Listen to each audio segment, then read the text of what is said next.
자, 행복한 또 주말이 시작됩니다. 공동체 예배가 기대되고요. 또 오늘 저녁부터 있을 또 그런 금요철학 하나님께서 우리를 만지시고 또 임재해 주시고 깊은 기도의 맛을 보게 하실 텐데, 일상에서 정해진 예배 시간들은 우리 공동체 전체가 함께 모일 수 있는 암묵적인 약속과 또 헌신의 시간이죠.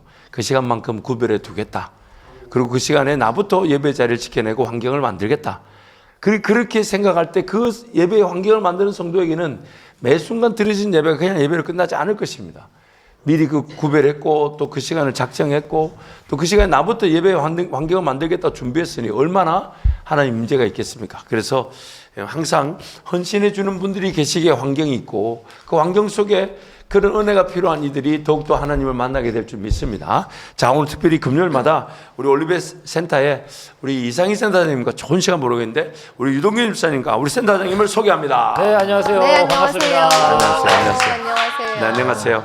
저는 이제 금요일이 제일 좋은 것 같아요, 센터장님. 아, 그러세요? 왜 금요일이 제일 좋으세요? 부담이 없어요. 부담이 맞아요. 없고, 근데 저도 부담이 없어요. 아니 유동균 집사님 보니까 약간 조금 그 반칙이 있어. 아까 센터장님한테 돈도 안 내고 못 물어보더라고. 아니 뭐 특권일 수 있죠. 네. 아니 상담을 받으려면 이 사람은 다 비용을 지불하고. 아니에요.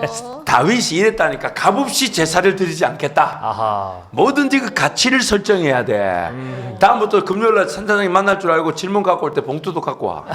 아이고, 아니에요. 그래서 매주 가잖아요, 상담 받으러. 네, 맞아요. 아 그거는 그거고. 어제 또 식사도 사주셨어요, 저희를. 우리 팀을. 너무너무 감사해요. 감사합니다. 센터장님이. 아이고. 우리가 지금 비용을 들여도 시원찮지만 지금 센터장님도 지금 자원봉사 하시는 막상 겁니다. 집사님 못 오셨는데 아, 식사하러. 저는 맞아요. 바빴어요. 이제 나중에 따로 사달라는 얘기죠. 그건 아니고. 근데 오늘 또 성도님들께서 사연을 보내주셨잖아요. 그 사연을 맞아요. 한번 읽어드리고 시작하는 게 좋을 것 같습니다. 네. 제목이 아내를 더 사랑하는 남편이 되고 싶습니다. 아유, 네, 저런 사람들은 질문 자체가 이미 끝났어. 제가 보낸 거 아닙니다. 네. 건강한 가정을 세우는 것이 저에게는 가장 큰 사명이라고 생각합니다. 이 문제를 놓고 기도하면 할수록 건강한 가정이라는 단어가 제 마음속에 더 크게 자리 잡는 것 같습니다. 요즘은 아이가 점점 자라면서 부모로서 아이 앞에서 어떤 모습을 보여주고 있는지 더 많이 생각하게 됩니다. 아이에게는 하나님께서 우리를 사랑해 주신 것처럼 무한한 사랑을 주는 아빠인 것 같지만 정작 아이 앞에서 남편으로서 아내를 대하는 모습은 그렇지 못할 때가 있습니다. 아내를 사랑하고 늘 감사한 마음을 가지고 있지만 그동안 함께 살아오면서 제 안에 자리 잡은 생각들과 익숙해진 태도 때문에 아내에게 차갑게 말하거나 저도 모르게 인상을 찌푸리며 이야기할 때가 있습니다. 말을 하고 나서야 아 내가 방금 이런 태도로 말했구나 하고 스스로 돌아보며 뉘우치는 순간도 있습니다. 건강한 가정을 위해 기도할수록 아내를 더 사랑해야겠다는 마음은 점점 더 커집니다. 하지만 한편으로 그동안 살아오며 굳어져 버린 제 안의 태도와 습관들이 생각처럼 쉽게 바뀌지 않는다는 것도 느끼게 됩니다. 그래서 요즘 제 마음속에는 이런 고민이 있습니다. 어떻게 하면 제 안에 굳어져 있는 생각과 태도를 내려놓고 아내를 더 순수한 마음으로 사랑할 수 있을까요? 그리고 아이에게도 하나님이 기뻐하시는 건강한 가정의 모습을 보여줄 수 있을까요? 라는 또 사연을 보내주셨어요. 네. 이게 실제 사연이니까 정말 귀하죠. 네. 구체적인 행동을 하고 싶다는 거네. 구체적인 마음은 있는데 행동을 하고 못했다. 싶은데 본인이 이때까지 해오던 행동들이 아마 있었나 봐요. 그게 이제 자동화돼 있잖아요. 자동화돼 있다는 거는 이미 뇌에서 그 신경의 경로가 생겨 있다는 뜻이거든요. 아, 그럼 이게 지금 소위 말하는 게 뭔가 해야 되는 건 알지만 잘 안 된다는 건 좀 굳어져 있을 수가 있다. 그렇죠. 그러니까 해야 되는 거 다른 행동을 해야 된다는 걸 아신 건 이 한밭제일교회는 행복부부학교도 있고 상담주간도 있고 여러 가지 가족과 가정에 관한 프로그램들이 있어 왔잖아요. 그러니까 모르긴 해도 이분이 뭐 그런 어떤 그 교육 속에서 그런 나눔 속에서 뭔가 내가 아내한테 지금처럼 대하면 안 돼라는 생각은 있으셨던 것 같은데 이제 그게 알아차림이거든요. 자기 자각 또 뭐 그 얘기하면 통찰, 인사이트죠. 통찰이 있는 게 사실은 회복의 50%긴 하거든요. 그렇죠. 시작이니까. 네. 통찰이 있어야 되는데 나머지 실행할 수 있는 이제 힘이 생기셔야 되거든요. 왜냐하면 기존의 반응이 자동화돼 있다는 뜻은 무슨 뜻이냐면 최소한의 에너지만 들여도 그 반응이 된다는 뜻이거든요. 그지. 오토노머스 하다는 그치. 거니까 자동이니까 오토매틱 자동이니까. 프로세스잖아요. 그런데 이분이 이제 귀한 건 뭐냐 하면 이걸 딱 하고 나서 알아차리시나 봐요. 그렇지. 예, 하고 나면 내가 이렇게 하면 안 됐는데 내가 이렇게 해서는 안 됐는데 내가 왜 이렇게 반응했지? 내가 아내한테 뭔가 좀 부정적인 태도와 생각들을 갖고 있고 그것들을 그냥 여과 없이 내가 표현하곤 하는데 이 태도들과 생각들을 좀 바꾸고 싶다 이 생각을 하시는 거거든요. 그러니까 이게 실제 사연이라면 너무 귀하죠. 그렇죠. 뭐 크게 뭐랄까 문제가 있는 거라기보다는 네. 더 좋은 어떤 부부 관계를 위해서는 좋을 것 같네요. 예, 근데 이제 이게 어느 수준의 태도와 행동인지는 잘 모르겠는데 사실은 저는 이 아내분도 좀 궁금하긴 하거든요. 그러지. 예, 왜냐하면 남편이 이렇게 자각할 만큼 뭔가 차갑거나 아내를 존중하지 않는 행동을 하신 것 같은데 이 아내는 왜 이것들을 허용하고 있는지. 아하. 그렇잖아요. 왜 이렇게 본인이 깨달을 만큼 뭔가 강한 액션들이 있는 것 같은데 아내는 그냥 그러려니 하고 이게 지나가시는 건지 아니면 뭐 기도 중에 계시면서 이 남편의 이런 자각이 기도 응답인 건지 뭐 여러 가지 가능성이 있죠. 그죠? 근데 이 행동들을 반복적으로 해올 수 있었다는 거는 아내가 여기에 대해서 부정적 피드백을 안 했다는 뜻이거든요. 사실은 이렇게 처음 했을 때 당신 나한테 그렇게 하니까 나는 기분이 나쁘고 화가 나고 서운해. 그런 행동 하지 말았으면 좋겠어. 이렇게 이제 피드백이 갔어야 되는데 이 우리의 모든 인간관계가 건강한 게 아니고 그래서 추정컨대 사실은 부부가 만나서 산다고 하는 건 6명이 사는 거거든요. 부모까지. 어떻게 6명이 사는 거냐? 부모까지. 양가 부모님들 맞네. 네. 6명의 그 내용이 다 같이 다 총체적으로 같이 사는 거예요. 그래서 교보문고에 가면 역시 붙은데 우리 엄마가 문제였어. 교보문고에 가면 붙어 있는 시 중에 그분 성함 생각 안 나는데 시인 이름은 한 사람이 온다는 건 정말 어마어마합니다. 그러지. 하는 그 시가 있잖아요. 그 그의 시가 과거, 진짜, 현재, 미래가 네. 다 오는 거니까. 한 사람이 온다는 건 진짜 대단한 사건이거든요. 그 사람의 모든 것. 어쩌면 그 유흥의 집단 무의식까지 얘기하면 그 사람의 조상들의 집단 무의식까지 같이 오는 거예요. 그러지. 그럴 수밖에 없어요. 인간이란 존재가. 그 안에서 자랐기 때문에. 네. 집단 무의식이라고 하는 건 이미 뇌에 자동화된 반응 경로로 자리 잡고 있는 거거든요. 그러니까 한 사람이 온다는 건 그 사람의 자기도 알지 못하는 전체가 오는 거예요. 그러니까 결혼을 하는 건 사실은 둘이서 결혼 준비하고 막 이렇게 행복해하고 하지만 6명이 사는 거예요. 한 집에. 그러니까 이상하게 집이 복잡해. 집이 복잡해요. 맞아요. 복잡해. 신혼부부 집도 복잡해요. 뭐가 이렇게 쉬운 문제가 없어. 쉬울 땐 친할 때는 덜 복잡한데 안 친할 때 더 복잡해요. 왜냐하면 안 친할 때 나오는 이 자동화된 반응들 각자가 갖고 있는 원가족에서의 경험 이런 것이 이제 너무 당연시 되면서 튀어나온단 말이에요. 그러니까 이분이 먼저 돌아보셔야 될 거는 첫 번째 우리 엄마와 아빠가 어떻게 상호작용했는지 한번 생각해 보셔야 돼요. 예. 이 내가 아내를 대하는 태도가 아빠가 엄마한테 했던 건지 아니면 거꾸로일 수 있어요. 왜냐하면 아들들이 많은 경우에 엄마를 닮아 있더라고요. 하하. 이게 데이터에서 본 적은 없는데 경험적으로 보면 딸들은 아빠 닮은 딸들이 상대적으로 훨씬 많아요. 그러지. 그러면 상호작용은 거꾸로 닮거든요. 왜냐하면 엄마의 기질을 닮아 있으니까 그러지. 엄마가 아빠를 대하는 방식으로 내가 아내를 대할 가능성이 있고 엄마의 기질을 닮은 아들은 아빠의 기질을 닮은 아내가 마음에 들었을 수 있거든요. 그러면 그때 아내가 눈에 들었다는 건 무슨 뜻이냐면 뭐 여러 가지 이유를 얘기하죠. 왜 결혼하셨어요? 하면 우선 예쁘잖아요. 어쩌고저쩌고 하는데 그 무의식에 있는 이유는 익숙한 거예요. 그렇지. 자기한테 익숙한데 끌렸다가 예. 그렇게. 익숙하니까 끌리는 거예요. 뭔가 관계를 맺어 봄직한 거죠. 그러니까 끌리는 거거든요. 그게 뭔지 본인들도 자각을 잘 못해요. 그리고 아내 입장에서는 뭔가 이게 나는 좀 존중받고 싶고 나는 우리 엄마와 아빠 관계하고 다르게 존중받고 싶고 나를 귀하게 여기는 사람하고 결혼하고 싶은데 엄마 아빠와의 관계를 볼 때 엄마가 아빠를 또는 아빠가 엄마를 좀 무례하고 차갑게 대할 때도 그냥 많았는데 어쩐지 연애를 하는데 나를 존중해 주는 사람은 건강해는 보이는데 매력은 없어.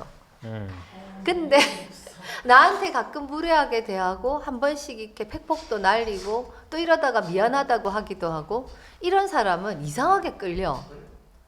이럴 수 있거든요. 그게 익숙함이거든요. 심지어 상처나 아픔을 당한 것도 익숙해지면 그 상처 아픔을 자기가 알면서 다가갈 수도 있겠네요. 뭐 알면서 다가갈 수도 있죠. 예를 들어 그래서 그 아빠가 알코올릭인 경우에 아빠가 알코올 중독인 경우에 따님들이 얼마나 그 내적 맹세를 많이 하겠어요. 그 아빠 절대 안 같은 만난다고 사람하고 했겠지. 결혼하면. 근데 나중에 만나더라고. 나중에 만나요. 왜 만나냐면은 그게 이제 왜 만나냐면 알코올릭 아빠가 있을 때 그 알코올 중독자의 여러 가지 행동적 특성들이 있거든요. 그 중독 행동을 할 때까지의 과정, 하고 나서 또 술을 마셨을 때 행동 이런 것들이 있는데 엄마가 그 알코올 중독인 아빠를 어떻게 돌보는지 수십 년 학습하잖아요. 얘가. 그러지. 예, 어떻게 대하고 어떻게 잔소리하고 어떻게 돌보고 나중에 또 어떻게 비난하고 이것들을 보는데 그거를 보는 과정에서 알코올 중독을 갖고 있는 어떤 형제를 만나면 그 형제 전체적인 어떤 행동 스팬이라 그래야 되나요? 행동 스펙트럼이 이렇게 눈으로 보듯이 빤한 거예요. 그렇지, 다 보이는 거지. 다 보이는 거예요. 그러면 거기에 맞게 대응할 수 있는 행동 레파토리를 이 딸이 갖고 있죠. 그래가지고 그 알코올 중독 아빠 싫었는데 나중에 알코올 중독 남자를 만나더라고. 맞아요. 그럴 뿐만 아니라 이게 이야기가 좀 딴 데로 가지만 알코올 중독인 아내들이 기도 제목이 뭐겠어요? 남편이 중독에서 회복되는 거잖아요. 근데 중독에서 실제로 회복되기도 하죠. 전 세계적으로 알코올 중독에서 가장 회복되는데 효과적인 프로그램은 그 익명의 알코올 중독자 모임이라고 하는 AA 그렇지. 모임이거든요. 그거는 기본적으로 하나님의 존재를 인정해요. 그리고 신 앞에 내 모든 걸 내려놓거든요. 나는 이 중독을 해결할 수 없다는 걸 전제로 시작되는 모임인데 여기서 회복된 남편이 있다고 쳐요. 그러면은 그 알코올 중독이었던 사람의 아내들을 관찰해 봤대요. 학자들이. 보니까 이 건강한 남편을 못 견뎌요. 어허. 왜냐하면 이미 동반 의존돼 있는 거예요. 아. 이 아내의 정체성이 뭐로 돼 있냐면 알코올 중독인 남편을 돌보는 자가 돼 있는 거예요. 신기하다. 그러니까 건강한 남편에 대해서는 식상해 하는구나. 이 대처 방법이 없는 거예요. 그러니까 자기가 어쩔 줄 모르니까. 어쩔 줄을 모르는 그러니까 거예요. 자기 역할이 제대로 안 나오니까 네. 이게 삶의 의미가 없게 삶의 돼. 의미가 정체성을 잃어버리는 거예요. 왜냐하면 우리가 교회에서 알코올 중독인 남편을 둔 거에 알려진 권사님들을 어떻게 대하는지 생각해 보세요. 권사님 십자가네요. 예, 권사님이니까 사시죠. 권사님 아니면 권사님 가정이 안 되잖아요. 그런 게 좋았나 이런 피드백들이 있죠. 그러면 이분은 그게 은연중에 정체성이 되는 거야. 아이덴티티. 자꾸 들으니까. 나는 돌보는 자인 거야. 돌볼 때만이 내가 가치 있는 존재인 거예요. 아하. 근데 남편이 자기를 돌보기 시작하면 돌볼 대상이 없죠. 그래서 보니까 이혼을 하는 부부도 많고 네, 이 부부 그다음에 누구하고 재혼하는지 보니까 알코올릭 남편하고 재혼을 하는 거예요. 너무너무 재밌다. 예. 이게 결혼의 강박적 반복 현상이거든요. 오. 강박적으로 반복돼요. 야, 뭐가 이게 죄라는 것이 교묘하게 이런 식으로 지배를 그렇죠. 이게 그래서 옛날에 그 메릴린 히키의 그 가문에 흐르는 저주를 끊어야 산다는 네. 책이 있었잖아요. 어쩜 알코올릭도 사실은 중독도 대를 물려서 내려오거든요. 중독 행동. 왜냐하면 이 중독이라는 건 부정적 감정을 피해서 도망가는 거란 말이에요. 부정적 감정을 피해서 어디로 도망갈 건지가 조상들이 다 알려주는 거지. 알코올로 도망가. 이거 알코올로 도망간 아빠를 보고 자라는 거거든요. 그래서 이렇게 되는데 무슨 얘기를 하다 여기까지 왔냐면 우선 이분이 본인의 엄마 아빠의 상호작용을 떠올려 보셔야 된다. 그래서 본인이 어릴 때 봤던 것, 어릴 때 경험했던 걸 한번 하나님 앞에 나가서 하셔도 돼요. 주님, 제가 아내한테 이렇게 지금 대하고 있는데 이 행동의 뿌리가 되는 장면으로 저를 데려가 주세요. 이렇게 기도하셔도 돼요. 이게 기도 사역이거든요. 예, 그렇게 기도하시면 하나님이 떠올려 주시는 어떤 장면이 있을 수 있어요. 나 지금 있어. 네, 지금 그러실 수 있어요. 기도를 되게 빨리 하시네. 그러면 그 장면 속에서 여러 가지를 느껴보세요. 그게 기억이라는 건 감정이 동반되지 않으면 기억나지 않아요. 그래서 우리가 공부가 기억이 안 나는 거거든요. 어. 예. 그래서 10번 반복해야 되죠. 공부. 그러니까 책상 머리 앞에서 네. 텐데 걸린다고 되는 게 아니야. 이게 아니야. 감정이 동반된 것만 기억으로 남아요. 아, 설교 시간에도 감정을 동반시켜야 되네. 예, 그래야지 기억나요. 확 들어가네. 예, 그렇거든요. 감정이 동반돼야 기억이 나거든요. 그럼 강한 감정이 그 자리에 있거든요. 그러면 그 자리에서 그 감정을 느껴보시고 누가 있는지 그 기억 속을 살펴보시고 그 기억 속에 있는 사람한테 내가 하고 싶은 말을 해보시고 그리고 보셔야 될 거는 그 기억의 장면에서 내가 어떤 내적인 맹세를 내 마음에 심었는지 그걸 한번 찾아보세요. 예, 이런 기도 해보셔도 돼요. 주님, 제가 그 기억의 장면에서 제가 어떤 맹세를 했는지 기억나게 해주세요. 그러면 그 내적 맹세들이 기억날 때도 있거든요. 그러면 그 내적 맹세를 하나님 앞에서 푸는 기도를 해보세요. 주님, 제가 이런 내적 맹세 했는데 나는 절대로 이런 사람과 결혼하지 않을 거야. 뭐 나는 이런 사람과 결혼할 거야. 난 이렇게 안 할 거야. 난 저렇게 할 거야. 근데 하나님은 성경에서 맹세하지 말라고 하셨잖아요. 맹세하지 말라고 하신 이유를 전 잘 몰랐는데 맹세하지 말라고 하신 이유가 그 맹세를 심으면 그게 계속 기억나기 때문에 그 맹세를 하게 한 행동을 계속 묵상하게 한대요. 그러니까 이제 맹세가 예. 왜 방금 말씀하신 대로 네. 하나님께서 내 삶을 책임져 주셔야 되는데 네. 내가 내 삶을 책임지겠다고 선언해 버리는 거예요. 그렇네, 거기에 딱 그렇네. 묶여 버리는 예, 거죠. 거기 묶이는 네, 거기 거죠. 묶이는 거죠. 나는 이런 사람은 피할 거야. 이러면 그 사람의 행동. 난 이렇게 할 거야. 나는 예. 그게 하나님께서 내 삶을 지키셔서 비록 이런 상처가 있지만 하나님께서 이 가정 속에 내 삶을 안전하게 인도하실 거야 라고 네. 맡겨야 되는데 네. 이건 아니야. 이건 틀렸어. 이 자기 판단하고 결정해버리고 나는 다시는 이런 사람 안 만날 거야. 네. 라는 그 맹세가 자기를 사로잡아버려요. 예, 그런 거죠. 그래서 그 맹세를 푸는 기도를 한번 해보세요. 이분이 이제 이분 기도하시는 분인 것 같으니까 이게 이제 기도 사역이거든요. 기도 사역이고 뭐 기존에 하시는 분들도 계세요. 자, 그 다음은 이 아내의 문제는 아내가 이제 해결을 해야 되는데 그 다음은 두 분의 그 친밀감을 한번 보세요. 이분이 자녀한테 되게 잘하는 분인 것 같아요. 예, 그리고 또 제가 볼 때 아내분한테 굉장히 잘하고 계셔. 아내보다 잘하고 있다고요? 저 정도 자각이면 이 정도 자각이면. 네, 저 정도 자각이면 제가 볼 때 두 사람이 뜻하지 않은 더 풍성한 은혜를 못 누려서 그렇지. 그럴까요? 그렇죠. 그 자체가 관계가 지금 어렵다거나 불편하진 않아요. 그렇진 않을 네, 것 그렇지 같아요. 않아요. 그렇진 않을 것 같은데. 저 정도 부부면 거의 뭐 자녀를 너무 사랑하실 A급이라도 것 같아요. 봐야 돼. 그러면 우리가 부부간의 종단 연구가 있는데요. 부부가 아이가 태어나기 직전에 부부가 결혼 만족도가 최고조에 달한다고 해요. 첫 아이 탄생 직전. 근데 요 결혼 만족도가 3분의 2의 부부는 막내가 집을 떠날 때까지 내려온다고 해요. 그래서 바닥을 치거든요. 막내가 집을 떠날 때 무렵에. 그래서 존 가트만의 표현에 의하면 그때까지 이혼하지 않았다면 그때부터 결혼 만족도는 올라간다. 이렇게 얘기해요. 이제 우리 올라가겠네. 예, 올라가죠. 예. 우리 이제 막내 나가거든. 이제 대학 가고 예. 하니까 예. 이상하게 막내 저녁 없이 우리 부부 가기가 좀 좋았던 것 같아. 그렇죠. 왜냐하면 아이가 있으면 아이한테 집중하게 되니까 그렇거든요. 막내의 문제라기보다는 나기보다는 이 육아 자체가 부부간의 그 친밀감의 그 그쵸. 약간의 좀 뭐랄까 기회를 조금 앗아가는 시간이 될 것 그렇죠. 같아요. 아이가 있는 한 근데 그건 탓할 수는 없네. 탓할 순 없죠. 현상이 그렇다는 거예요. 막내 탓이 아니라.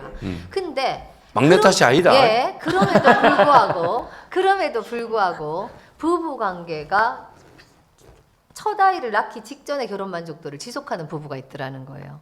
그 차이를 봤겠죠. 연구팀이 보니까 그 관계가 지속되는 3분의 1의 부부는 아이가 태어나도 부부 각자가 아이와 느끼는 친밀감이 부부의 친밀감을 앞서지 않더라는 거예요. 그래야 되지. 그게 제일 중요해. 근데 아이가 태어나자마자 부부 각자가 아이와 더 친밀하고 부부 각자의 친밀감이 떨어지면 이제 그거는 3분의 2의 부부에 속하는 거예요.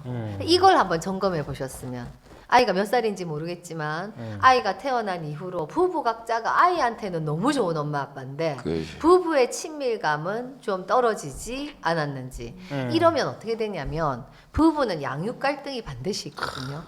이 양육 갈등이 친밀감이 떨어지면 이 거의 전쟁이에요. 그러지. 서로가 다른 스타일인데 네. 애한테 이렇게 뭐라 하면 저쪽에서 불러가지고 왜 당신 그렇게 얘기해? 이러면 싸움이지. 그러면 아이 어. 양 훈육하다가 어른이 싸우거든요. 싸우죠. 그 애는 애들대로 또 그 훈육의 그 갈등 속에서 자라게 되고. 네, 저희 집에서도 너무나 많이 일어났던 장면이죠. 그럼. 저 너무나 센터장님 많이- 같은 경우는 더 심할 수도 있죠. 왜 더 심했을까요? 센터장님 같은 경우는 이게 배움의 속도나 수용력이 엄청난데 네. 그 우리 장로님은 좀 감성적이신 분인데. 아, 감성적이죠. 네. 네. 저처럼 마음이 부들부들하신데 그거 힘들지. 이게 막 이렇게 막 정해진 틀 안에 딱딱딱 뭔가 해나가야 된다는데 장로님은 조금 여유 있게 이것도 맞아요. 약간의 일탈이라 그러죠. 건강한 맞아요. 일탈도 하고 싶은데 맞아요. 일절 못하게 하니까. 맞아요. 저는 ISTJ고 저희 어휴. 남편 INFP거든요. 근데 NFP가 파워 NFP고 저는 파워 STJ거든요. 그러니까 너무나 다르죠. 그러니까 장로님 같은 경우는 조용하게 뭔가 시도하는 타입이고 맞아요. 저는 밖으로 드러난 시도 타입이지. 맞아요. 제 ENFP니까. 근데 목사님은 어떻게 그 한 번 보신 것 같은데 저희 남편은 아니 이제 그 티타임 자리에서 한 번 보기고 하고 또 근데 어떻게 이렇게 센터장님이 사람을- 얘기하는 걸 들어볼 때 네. 아 우리 장로님 참 고생 많으셨다 이런 생각을 목사님 말란 김에 네. 저희 남편이 어떤 구체적인 고생을 했을까요? 아 그건 모르죠. 그건 모르는데 지금 아니 근데 이제 센터장님 장로님 제가 장로님 제가 인생 다 모르지만 네. 제가 들은 걸로만 봤을 때 네. 고생이라기보다는 장로님은 그 내면적 갈등이 굉장히 많았는데 네. 본인이 그 내면적 갈등을 잘 처리를 하신 것 같아요. 네. 왜냐하면 갈등 없이 그냥 사는 사람도 많잖아요. 그쵸. 근데 장로님 같은 경우는 내면적 갈등이 엄청 많아요. 네. 이런 거지. 아, 나 저거 하고 싶다. 예. 근데 이게 우리 같은 타입은 예. 이 타입이잖아요. 예. 그럼 저는 하고 싶다는 말을 해본 적이 없어요. 그냥 해버려. 하니까. 이미 했으니까. 네, 이미 했으니까. 그쵸? 이미 했으니까. 해서 미안해. 뭐 이렇게. 이미 나는 해봤는데 아니더라 이렇게 되는데 우리 장로님 같은 경우는 하고 싶다 이게 많지. 맞아요. 그러니까 그 갈등이 엄청나죠. 아, 그래서. 그리고 장로님 같은 경우 제가 이제 들어봤을 때 그 감성적 능력이 네. 상대방을 굉장히 이해하고 수용하는 능력이 좋으신 것 같아. 네. 잘 품어주고 네. 생각이 달라도 예. 우리는 다르면 다르다라고 얘기하는데 예. 장로님은 달라도 속으로. 예. 그리고 아, 이제- 속으로. 그러니까 이제 내면적 갈등의 양이 다른 이들보다 훨씬 많으셨던 것 같아요. 아, 그랬다고 추측하시는 거죠. 추측하는 거죠. 예, 수용적인 거 맞는데 그건 아내를 제외하고 온 것 같아요. 아 그래요. 아내를 네, 제외하고. 어떤 문제에 관한은. 아. 예, 왜냐- 아내를 제외했다기보다는 아내한테는 표현하는 거지. 왜냐하면 아내한테 안 하면 그 사람 미칩니다. 그러니까요. 네. 다른 근데, 데서는 오늘은 좀 역할이 바뀐 것 같아요. 센터장님이 신앙적인 뭐 기도로 해결하라고 말씀하시고 네. 목사님이 또 상담적 지식으로 말씀해 주시고 네네네. 이것도 좋은 것 어쨌든 같아요. 밸런스가 맞긴 하는데 예, 예. 근데 제가 궁금한 게 있습니다. 예, 센터장님. 지금 여기 사연에서 네. 전제 조건이 없어요. 그러니까 내가 아이를 어떻게 혼냈다. 네. 아내한테 어떻게 말했다. 네, 이게 없지. 이게 없어서 본인이 보기에 네. 차갑고 냉담하게 그러니까 됐다. 본인이 이런 스스로 거죠. 판단하는 그쵸, 거잖아요. 그쵸, 그쵸. 근데 이게 전제 조건을 뒤집어서 본인은 착하게 사는데 네. 아내가 자꾸 더 많은 걸 요구하는 거야. 네. 근데 이게 착한 남편이다 보니까 네. 잘했음에도 불구하고 아 내가 부족했구나. 어떻게 더 사랑하지? 어떻게 더 사랑하지? 이렇게 가스라이팅을 계속 당하고 있는 건 아닐까. 이렇게도 바라볼 수 있는 사연이잖아요. 거꾸로 네. 이 상황은 근데 저는 이제 그럴 가능성은 적다고 추정하는 건 네네. 이분의 사연에서 아내가 했던 말이 아내가 이렇게 요구한다가 아니라 자기 자각에 대해서만 말씀하시거든요. 그러지. 예. 일절 누구에 예. 대한 평가가 없잖아. 예, 자기 자각에 대해서만 말씀하시니까 만약에 아내가 이렇게 얘기한다 이런 거면 여기 쓰셨을 것 같긴 해요. 그러지. 굉장히 이분이 글 쓰는 뭐 구하는 스타일이 자세히 쓰시잖아요. 근데 아내가 얘기했다 아니고 내 자각이라고 말씀하시는 걸로 봐서 유동균 집사님 말씀하시는 그럴 가능성은 없을 것 같은데 현실적으로 그런 가정은 있을 수 있겠죠. 근데 우리가 뭐 착한 사람의 기준이라고 하는 것이 이 세상에 사람 수만큼 있지 않겠어요. 40억 개의 기준이 있겠죠. 어떤 사람이 제 착한 생각에는 사람인지. 오늘 이 사연을 주신 분이 네. 제 생각인데 네. 이 자체가 아내분하고 이제 아내분한테 네. 충분히 나눌 수 있는 내용이니까 그쵸. 두 분이서 한번 나누면서 그것도 괜찮을 두 것 같아요. 사람의 내용을 한번 정리해 주면 더 좋을 것 같아요. 왜냐하면 이 지금 본인의 그 어떤 지금 더 나은 남편이 되고 싶은 거는 다른 사람과의 관계 속에서의 문제를 지적하지 않고 자기가 더 잘해야 된다라는 부담을 가지고 네, 얘기하는 그쵸, 거기 그쵸. 때문에 사실 자기의 주관적 부담. 주관적 부담이죠. 네. 그러니까 큰 문제가 있는 경우는 건 아니죠. 네. 문제가 아니죠. 만약에 그 상대방 배우자가 네. 남편이 이런 말하는 것에서 배우자가 어떤 반응을 만약 배우자도 만약에 네. 남편만 그런 게 아니에요. 사실 저도 참 더 좋은 아내가 되고 싶은데 그게 늘 그래요라고 한다면 제가 볼 때 이 두 부분은 고민 안 해도 됩니다. 예, 그러면 고민 안 해도 되는데 그치. 이제 제가 아까 말씀드렸던 것처럼 아내도 원가정에서 부부 관계가 누군가는 좀 냉담하고 누군가는 상대방을 좀 무시하는 관계 패턴을 보고 자랐는데 본인은 그 중에서 무시당하는 역할을 하는 엄마 아빠 중에 한 사람의 역할. 근데 기질적으로 익숙해져 그래서 있는지. 부부간의 얘기를 듣고 싶어. 그러면은 이게 이 관계가 힘들어요. 힘들어요, 이거. 예, 힘들어요, 그럼. 이게 지금 네.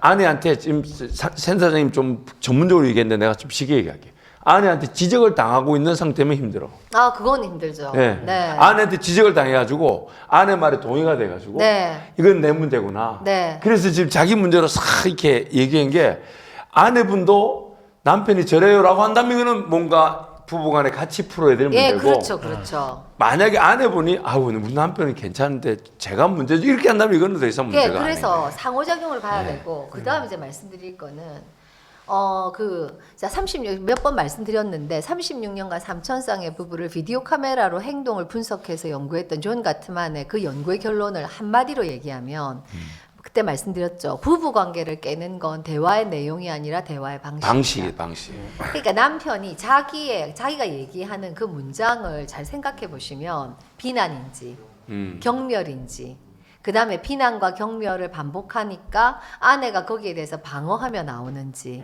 그래서 지금 상태에서 아내가 비난받고 경멸받다가 방어하다가 그것도 지쳐서 지금은 아내가 남편과 상호작용을 최소화하고 있는지 뭐 이런 관찰을 스스로 한번 해보셔야 돼요. 그렇다면 아내는 이미 담쌓기 상태로 들어갔을 수도 있거든요.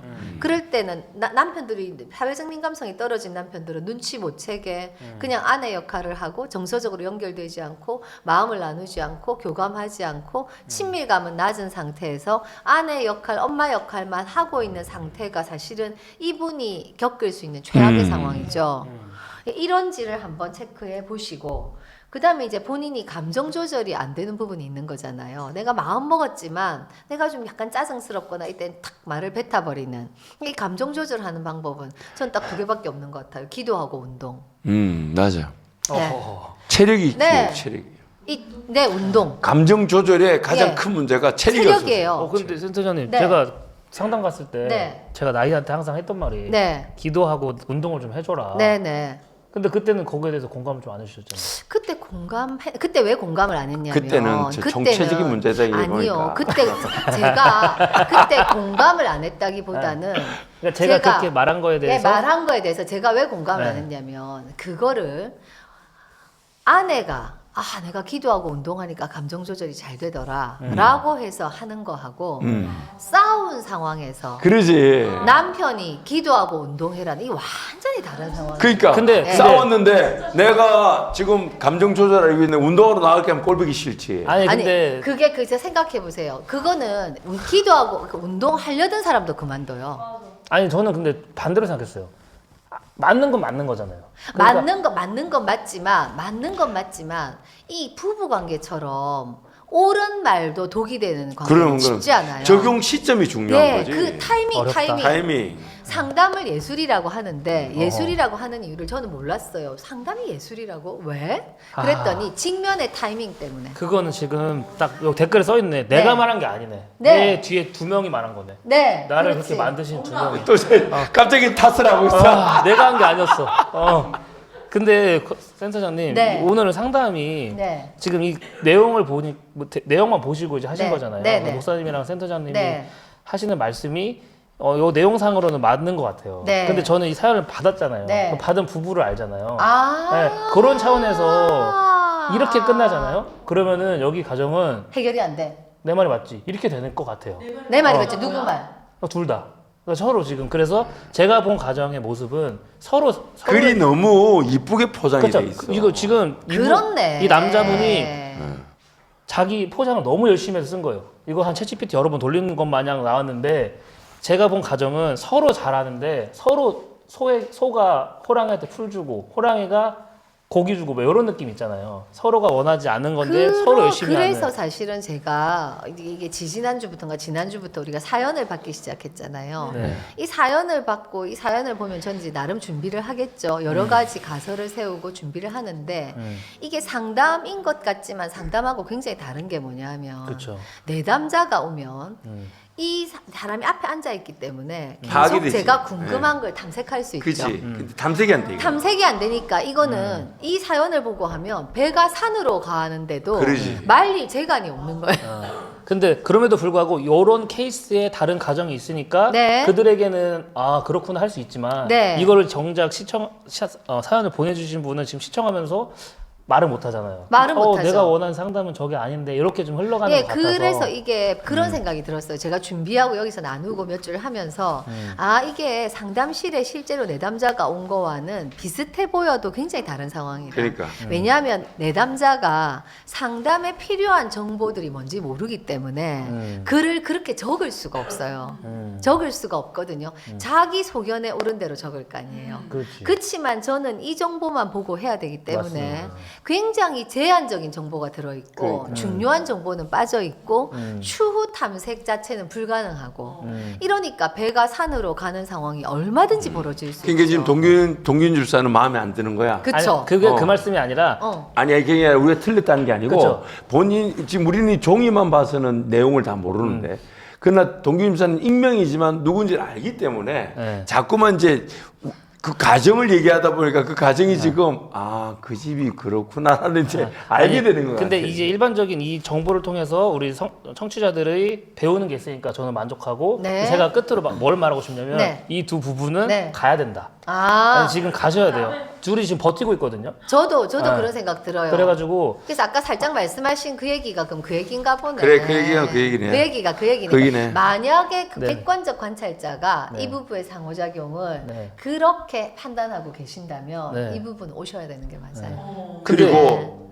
지금 그 부부가 예. 발걸음을 좀 뛸 수 있도록 네. 격려면 도전을 좀 해주시죠. 자, 만약 이대로 예. 지금 조금 오는데 우리가 유추가 됐잖아요. 네, 그쵸. 그럼 이걸 계속 내버려 두면 네. 어떻게 된다? 이거를 내버려 둘 때 최대의 피해자는 아이예요. 바로 가겠네. 예.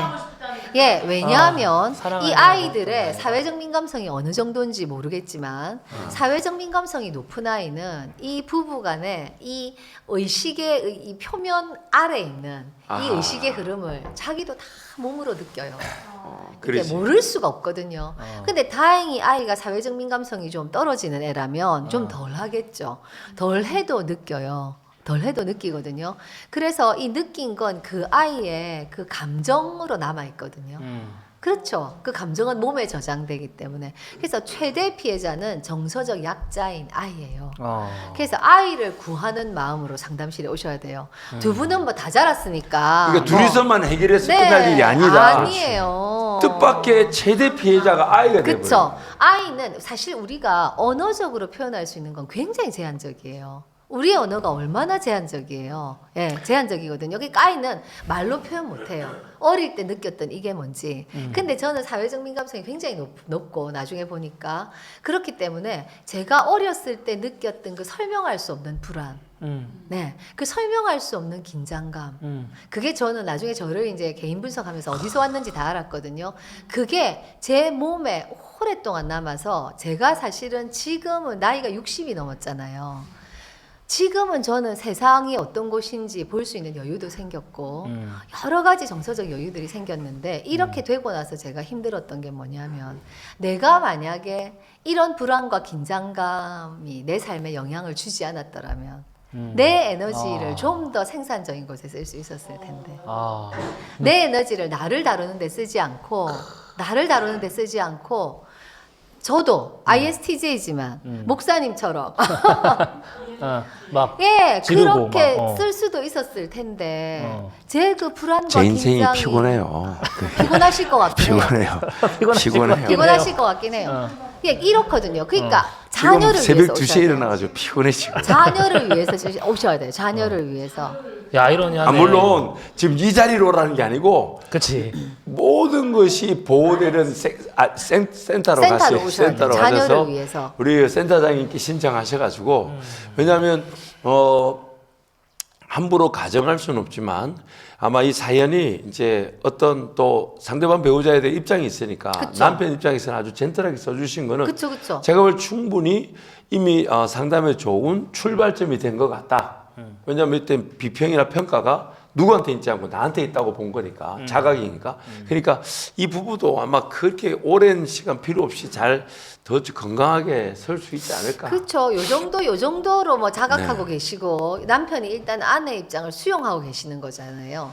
그렇다면 그럴 것 같기는 해요. 근데 다만 남편이 이제 너무 정서적으로 취약한 분이어서 유동균 집사님 말씀하신 것처럼 혹시 아내한테 가스라이팅 당하고 있을 만큼 취약한 자아를 갖고 있는 분이라면 회복에는 시간이 걸리긴 하겠죠.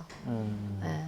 걱정하지 마세요. 유동균 주사도 치료 받았는데 그럼요. 뭐 안 될 사람이 어디 누구나 있습니까? 지금. 근데 저는 이 남자 쪽에서 지금 반대하고 있거든요, 상담을. 근데 이 아이러니하게 이 아이를 사랑하는 마음이 있잖아요. 그게 그렇지. 느껴져요. 그렇죠. 근데 네. 아이를 사랑하니까 내가 가야 되는구나를 지금 들으셨을 거 아니에요. 네네. 바로 올 것 같아요. 네. 어허. 이게 지금 진짜 상담이 지금 두 사람만의 문제가 아니에요. 아까도 얘기했지만 부부가 있다는 것은 6명이 산다는 거예요. 네, 6명이 사는 거예요. 그러니까 그 아이한테 앞으로 그 아빠 엄마의 그 무게를 안고 살아가게 만든다는 그쵸. 엄청난 병폐가 있다. 그럼요. 그러니까 당장 네. 시간을 조금 계획하셔서 네, 그렇죠. 이거 그리고 이 지금 사연만을 봤을 때는 충분히 건강성을 빨리 회복하지 않겠나. 그렇죠. 네. 네, 그 아이의 불안과 긴장과 그 불안과 긴장이 그 아이의 역량을 제한할 거 이런 걸 생각하신다면 그러면 받으셔야죠. 야, 우리 유동균 집사가 거의 올리베 상담센터의 홍보대사. 맞아요. 아니 내가 한번 궁금해서 묻고 싶은 거예요. 네. 유동균 집사 입장에서 네. 내 평생에 이런 게 유동균 집사에게 올리베 센터란 그 물어보신 거예요? 어. 유동균 저에게 올리베 상담 센터란 처음부터 다시 생각하게 된 계기인 것 같아요. 왜냐면 제가 센터장님은 아실 거예요. 저는 저희 어머니를 존경했어요. 근데 그 방식을 존경했던 거죠. 나를 키워온 방식. 그래서 이 생각에 그 근간에는 내가 너무 유별났어. 내가 너무 유별난 아이였는데 나를 그래도 엄마니까 감당했어. 요 생각으로 30년을 살았죠. 근데 이 상담센터를 가보니까 아니라는 거예요. 그래서 저는 그날 세상이 무너졌어요. 마음, 와르르 무너졌어요. 내가 믿고 살던 내 이 가치관이 와르르 무너졌어요. 근데 센터장님께서 그렇게 말씀하신 이유는 그게 당신이 맞다고 생각하면 당신도 당신 자녀한테 똑같이 한다. 그래서 그 생각이 무너져야 된다. 근데 그 말을 들으니까 공감이 되는 거예요. 내가 엄마를 존경하고 사랑하지만 엄마한테 혼난 것처럼 이진이를 혼내고 싶지 않거든요. 그러니까 내가 이 생각이 깨지지 않았다면 같은 상황에 내가 이진이를 혼내는 방법은 내가 경험한 그 방법밖에 없잖아요. 그렇죠. 그러니까 나는 30살에 내 모든 이 경험치가 0으로 돌아간 거야. 맞아요. 그래서 거기서부터 다시 쌓기 시작했지. 이렇게 해야 되는구나. 저렇게 해야 되는구나. 근데 과거에 그 경험이 있다 보니까 많이 힘들긴 했지만 이제 머리로 나는 거죠.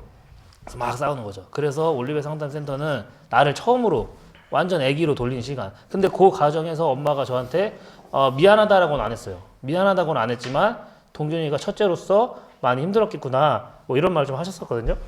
근데 그게 좀 많이 좀 뭐랄까 많이 좀 그 한마디를 듣는 그 순간부터 계속 이 눈이 녹듯이 제 마음이 녹았어요. 그래서 저는 이제 30년 동안 엄마한테 전화해 본 적이 없었는데 어느 순간은 제가 엄마한테 전화하고 뭐 필요한 거 말하고 그래서 내가 다시 어린아이로 몸은 컸지만 내가 아직 어린아이로 좀 이렇게 교감하고 있다. 근데 이 동생들은 새로운 관계, 새로운 관계. 동생들은 이걸 몰라. 왜 오빠는 엄마한테 그래? 왜 이러는 거야? 모르지, 경험이 다르니까. 그치. 너희들은 내가 엄마한테 엄마와 나와의 관계랑 둘째와 엄마의 관계랑 막내와 엄마의 달라요. 관계가 다른데 다 달라요. 본인들이 생각하는 엄마랑 내가 생각하는 엄마가 다른데 그냥 나의 모습만 보고 왜 달라 이렇게 하니까 그게 조금 그래서 막 전체적으로 저는 집안에서 혼자 외톨이였는데 상담 이후에 좀 이렇게 가족으로 가는 그러셨구나. 그래서 뭐 이런 질문이 들어올 줄 몰랐지만 들어오고 나서 생각해 보니까 센터는 저를 다시 이렇게 뭐랄까 새로운 아이로 만들어준 그래서 저는 좋아요. 그래서 무슨 일 생기면 그냥 올리베 센터장 가자. 센터장님 뵈러 가자. 이렇게 되는 그냥 뭐 그렇게 된 것 같아요. 예, 그래서 진짜 귀한 사역이다. 그래서 저는 항상 주변에 누가 결혼한다 그런다, 사귄다 그런다 그러면은 무조건 여기를 막 홍보대사를 지정해 준 것도 아닌데 갔다 와. 너 지금 잘 살고 있는 것 같지? 다시 생각해봐야 돼. 그렇게 된 거예요. 예, 그렇습니다. 그러셨구나. 아니 센터장님 그 지금 이제 유동균 집사 같은 경우들이 좀 있잖아요. 있죠. 네, 예, 있는 게 왜 그러냐면 우리는 기본적으로 내가 괜찮은 사람이라고 생각해요. 인간은 그래서 그 자기 문제야. 모양 편파가 있거든요. 그 사회심리학에 보면 셀프 이낸싱 바이어스 이렇게 얘기하는데 난 참 괜찮은 사람이지 이런 생각이 있어야 살아갈 수 있대요. 그런데 내가 괜찮은 사람이라고 믿고 있기 때문에 내가 자란 방식도 정당화하는 거죠.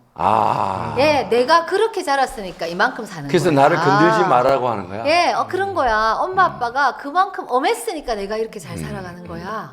그리고 또 엄마 아빠가 그렇게 은연중에 말씀을 하시기도 했을 거예요. 네, 그러면 엄마의 가치 플러스 내가 나를 정당화하는 생각이 내가 자란 방식이 옳은 것이라고 믿게 만들죠. 근데 그 방식이 옳은 것이라고 믿고 있지만 그 안에는 건강한 훈육도 있고 건강하지 못한 훈육도 있잖아요. 우리가 그걸 구분하지 않으면 나는 방금 말씀하신 것처럼 그대로 다 하게 되죠. 똑같은 걸 하게 되죠. 그러면 이제 힘든 거지. 그러면 너무나 힘들어지는 건데 그렇게 믿고 우리가 살아가거든요. 그래서 이렇게 가족을 다루게 되면 이런 상담에는 굉장히 정확하게 말씀하셨는데 초기로 초기화 돼 리셋되는 저는 처음에 이 가족에 대해서 알게 되고 제가 이런 그걸 경험했을 때 어떤 생각이 들었냐면 제가 단단하게 믿고 서 있던 집안이 다 꺼지는 느낌? 맞아요. 우리가 발밑이 꺼질 거라고 아무도 생각 안 하잖아요. 그런데 발밑이 확 꺼지는 느낌? 이런 느낌을 받았거든요. 너무 혼란스럽고. 도대체 이게 뭐지? 이게 도대체 무슨 얘기를 하는 거야? 우리 집이 그랬다고? 왜냐하면 아이들은 그 집에서밖에 안 살잖아요. 그러니까 몰라요. 그렇기 때문에 부모님이 더 책임감이 있으셔야 되는 거예요. 우리 집이 건강한 집인지 부모님이 점검을 하셔야 되는 거예요. 근데, 아이들은 부모를 믿고 있다고요. 근데 옛날에 우리 엄마 세대는 그럴 수 있다 생각해요. 그럼요. 왜냐면 몰랐으니까. 그러니까. 사는 게 너무 힘들었고. 누구 탓이 그럼요. 아니야. 그렇죠. 누구 탓이 아니야. 근데 저는 그럴 수 없어요. 왜냐면 유튜브도 그렇고 그쵸. 배울 수 있는 환경이 너무 많아요. 그래서 이제 우리 세대가 이런 상처를 물려주는 거는 이거는 큰 죄고 이제 저는 그렇게 생각해서 그 부모로서의 직무유기지. 그쵸. 직무유기지. 네. 매주 오은영 박사가 나오는데 TV에. 그렇지. TV에 너무 많고. 그럼요. 그래서 우리는 그럴 수 없다라는 것을 깨닫고 그러니까 내 세대에서 끊어야 된다. 그렇죠. 약간 이런 좀 책임감이. 야. 그래서 회복의 은혜는 어디에 있냐? 아니, 굉장한 진짜 은혜가 있었네. 거의 코페르니쿠스적 전환이죠. 그러니까. 어떻게 보면 이 사고의 혁혁한 전환이거든요. 그래서 회복의 은혜는 어디에 있냐면 내가 지금까지 갖고 오던 거를 내가 더 이상 흘러가게 하지 않는 것만 해도 엄청난 회복인 거예요. 그리고 상담실 좀 많이 엄마가 미안하다고는 안 하셨는데 우리 동균이 첫 아이라서 고생 많았다 이렇게 말씀하셨다고 했잖아요. 그 울먹이는 거 아셨는지 모르겠는데 울먹울먹 하셨거든요. 제가 상담실에서 경험해 보면 그래도 자녀들이 훨씬 관대해요. 부모가 정말 많은 상처를 줬어도 부모님이 진짜 진정성 있게 미안하다. 미안하다까지 말 못해서 이렇게 돌려서 말씀하셔도 그 자녀들은 한두 마디면 그 마음이 눈 녹듯이 감정이 사라지는 걸 정말 많이 봐요. 진짜 관대한 게 아이들이에요. 네, 왜 그렇겠어요? 정서적 약자잖아요. 어쩔 수 없었지. 어쩔 수 없잖아. 어떡할 거냐고. 그치. 그러니까 부모님들이 힘 있는 자가 깨어 있어야 되고 힘 있는 자가 더 책임감이 강해야 되잖아요. 그래서 그 가정과 우리의 상호작용과 이거를 늘 돌아보셔야 돼요. 뭐의 기준에서 건강한 가족의 기준에서 우리가 어떤 가정인지를 돌아볼 책임이 부모님들한테 있어요. 아이들은 세상이 그런 줄 알고 살아요. 우리 다 그렇게 살아지 않았나요? 네. 그럼. 세상이 그런 곳인 줄 알고 살아요. 그리고 집에서 배운 상호작용을 밖에 나와서 해요. 왜냐면 세상이 그런 곳이라고 믿었으니까. 네. 근데 밖에서 그게 잘 통하면 잘 살아가는 거고 밖에서 안 먹히면 힘든 거예요. 그쵸. 근데 밖에서 먹혀도 힘든 경우는 집에서 판판이 맞췄어, 부모한테. 밖에서 나와서 판판이 맞추면 상대는 다 좋아하거든요. 본인은 너무 힘들어요. 그래서 저는 아내한테 감사한 게 네. 그냥 이렇게 해서 살 운명이었잖아요. 네. 누군가가 이렇게 아니라고 말을 안 해줘. 못 네. 살았겠지. 근데 이제 아내가 강직하잖아요. 네. 그래서 오빠 그거 아니야. 그 아, 순간 예. 아닌가라는 게 내 마음에 들어온 거잖아요. 아, 나의 집사님이 아주 그러시죠. 그죠? 맞아요. 그거 아니야. 네. 근데 만약에 순응하는 여자고 그냥 다 막 이렇게 져주는 아내를 만났다면 네. 똑같이 저는 이진이한테 하고 있겠지. 그럼요. 근데 아닌 걸 몰랐으니까. 네. 근데 내가 아니라는 걸 아니라고 말해준 그때 당시에는 왜 아니라고 하지? 짜증이 났지만 예. 지금 돌아오니까 그때 아닌 걸 아니라고 말해준 그 강직함이 참 강직한. 좋다. 그럼요. 나 강치잖아, 네. 강치. 예, 나의 집사님 절대로 그거 굽히지 다 않죠. 절대 굽히지 않거든요. 예, 거의 근데- 맞수거든요. 그렇죠. 그래서 뭐 이렇게 억세 이랬는데 그때는 지금은 생각해 보니까 너무 그게 하나님이 그래서 나를 나이한테 보내주셨구나. 그런 생각도 들고 또 우리 장인 장모님이 그 어린 시절에 받지 못했던 사랑을 다 채워주고 계세요. 근데 그러니까요. 이거는 우리 엄마도 인정했어. 너는 거기 가기 잘했다. 너는 지금 사랑 많이 받는다. 너무나 따뜻한 가정에서 강직한 또 나이를 만나가지고 또 나를 하나님께서 이렇게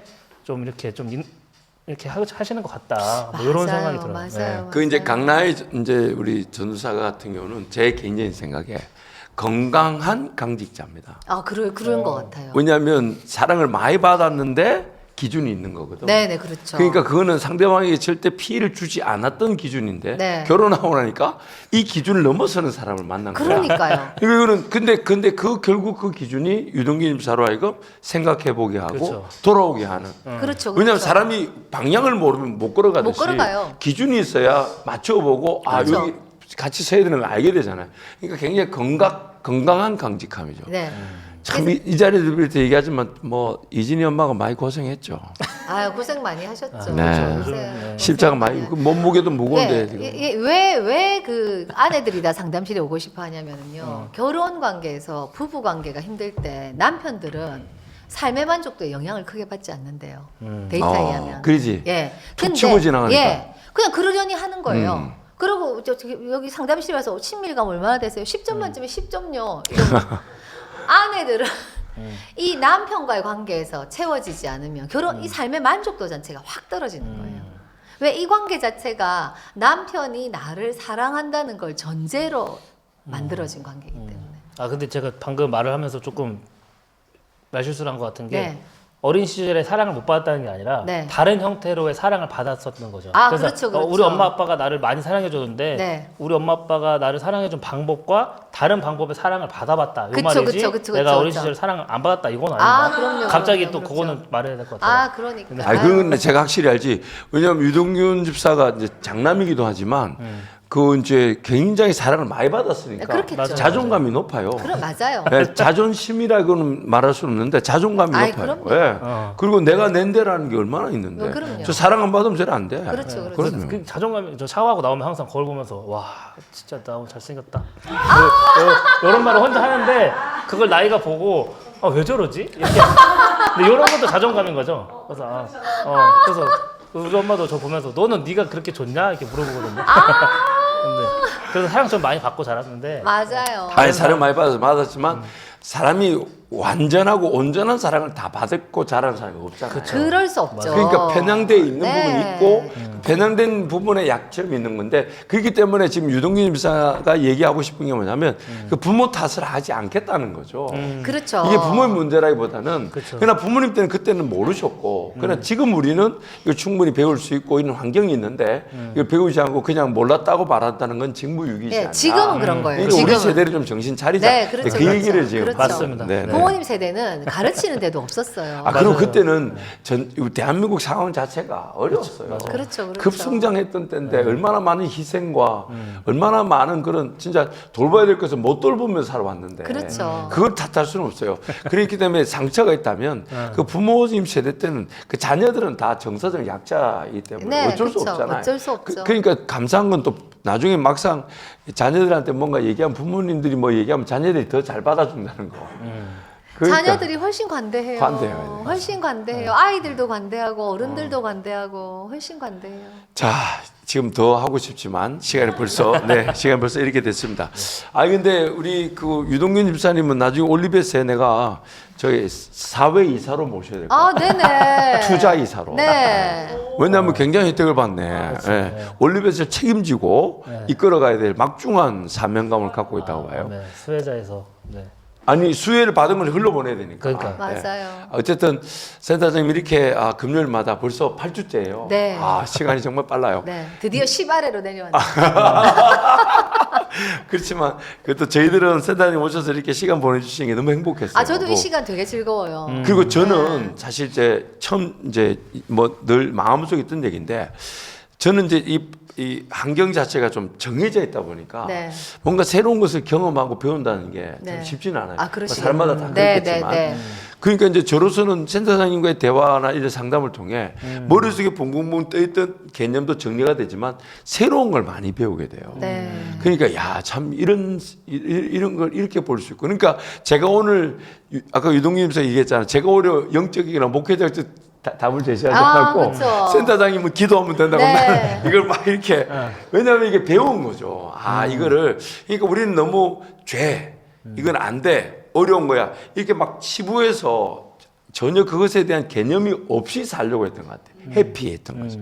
근데 그걸 좀 더 들여다보고 그게 왜 그랬을까? 그러니까 우리는 불편한 것을 들썩이기 싫어하는 거예요. 네, 맞아요. 그러니까 결국 이 죄인들의 가장 큰 문제가 회피와 수치잖아요. 그렇죠. 이 수치라는 것 참 이 수치라는 건 저도 뭘 얄팍하게 책 몇 권 읽고 뭐 논할 건 아니지만은 야 이거 수치 때문에 자존심을 지켜내게 되고 가리려고 하고 그럼요. 도망가려고 하고 네. 그리고 가리려는 게 어떤 거냐면 다른 것을 통해서 내 거를 그냥 가리려는 그렇죠. 다른 성취, 다른 수치심은 연관. 굉장히 그 핵심에 있는 감정이죠. 그래서 제가 수치심 책을 이제 기독교 안에 있는 책은 다 네. 사놨어요. 네. 그래서 서너 권 읽었는데 야, 이 참 인생이 불쌍하다. 그럼요. 우리 인간이 불쌍하다. 네. 모르고 당하는 거니까. 네, 그렇죠.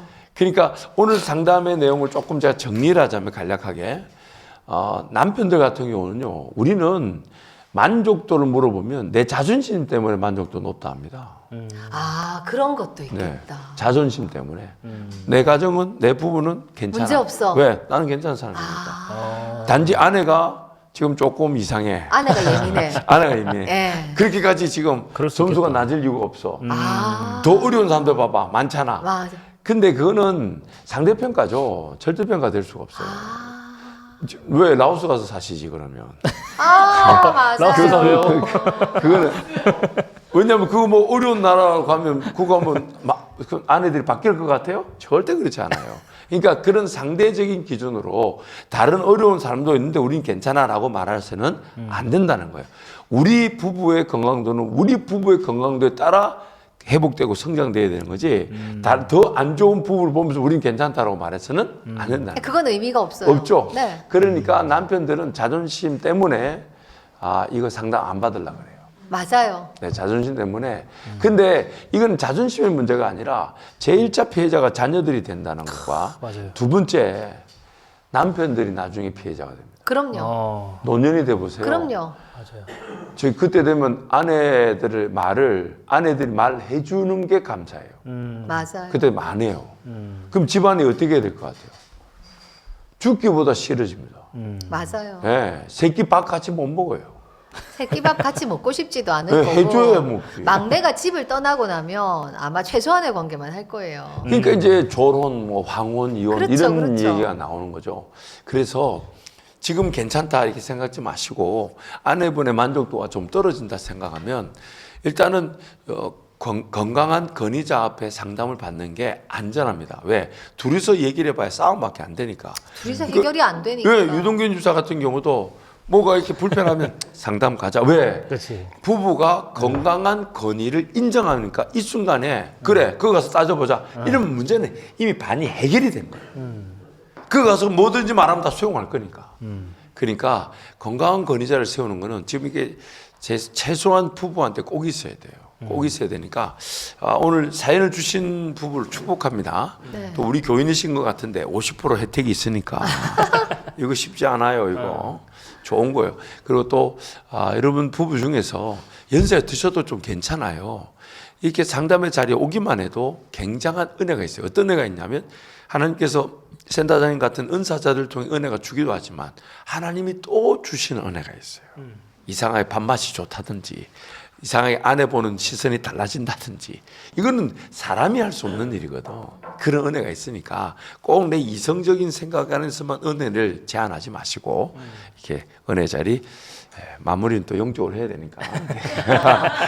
자, 오늘도 너무 센터장님 귀한 시간 나오셔서 감사드리고 정말 감사한 거는 오늘 우리 센터장님께 선물을 주신 분이 있었어요. 그래서 제 앞에 보시면 우리 여호수아 공동체 김문실 권사님 이제 그 헤어 샤워를 하시죠. 이렇게 오늘 우리 저기 애청하시는 성도님께 상품들하고 두피팩, 그다음 트리트먼트 이렇게 두 가지 이렇게 주셨어요. 그리고 우리 김답다 스태프들한테 인삼을 갈아가지고 세상에 인삼을 여기 인삼을 밑에 수북해 인삼을 가른 주하고 그다음에 여기 이 아침 식사를 아침 요게 과일인데 밑에 샌드위치가 들었어요. 세상에 나 이런 거 처음 보네. 그러니까 너무 권사님 감사를 드리고 자 그래서 오늘 상품은 오늘 이제 우리 센터장님도 상품 하나 주셨는데 너무 좋은 거 주셨어요. 가려놨어요. 센터장 상품. 자 우리 그래서 상품을 우리 세 분을 추첨해서 드리도록 하겠습니다. 자 어떤 분이냐? 카톡을 제가 열어야 되니까 자 보겠습니다. 자. 오늘 먼저 우리 김영달 집사님이 청정 한우 세트를 2개를 주셨는데 김정임, 이미영 그리고 마인차임 헤어 우리 김현정 원사님의 헤어샵 이름이죠. 마인차임 헤어에서 히말라야 핑크솔트 두피팩 진제식 장론 권사님 드리면 되는 거예요. 권사님 그리고 로이 원케어 프로페셔널 프로폴리스 컬크림 이게 트리트먼트라는데 권4408 그 다음에 블랑블랑 폴샤인 트리트먼트는 이선호 축하드립니다. 축하드립니다. 네, 교회 사무실에 찾아가시고요. 매주 금요일마다 이제 6번밖에 안 남았어요. 그래서 여러분 김답답에다가 그 카카오톡 채널 김답답이나 혹은 우리 하승웅 혹은 뭐 사역자들 어느 채널 통해서 익명으로 가능하니까요. 이렇게 올려주시면 사연 올려주시면 제가 다루고 정말 이런 사연 올려주신 걸 볼 때 이 부부도 또 상담의 길을 가지 않겠나 그렇게 생각합니다. 물론 조금 불편한 감정이 들 수 있지만 다 이제 누가 상담받는지 아무도 몰라요. 센터장님밖에 몰라요. 우리 교회 교인이라는 것도 최소한의 확인을 통해 지원하는 거지 저는요 우리 센터에서 우리 사역자든 우리 직원이든 이곳에서 어느 성도가 상담받은지 한 명도 모르고 어떤 상담의 내용도 제가 보고를 일절 받지 않고 들어본 적도 없어요. 안전이 다 보장되니까 걱정하지 마시고 상담을 통해 더 건강한 부부가 되시길 바랍니다. 자 오늘 또 귀한 은혜 또 금요 철야 때 기도의 맛을 기대하시면서 그렇게 우리 저녁에 만나면 좋겠습니다. 자 오늘도 출연해주신 센터장님 또 우리 상담을 통해 큰 은혜를 누려서 건강 가정을 이루고 있는 유정민 집사님께 감사합니다. 내일 뵙겠습니다. 다음 주에 뵙겠습니다. 감사합니다. 감사합니다. 감사합니다.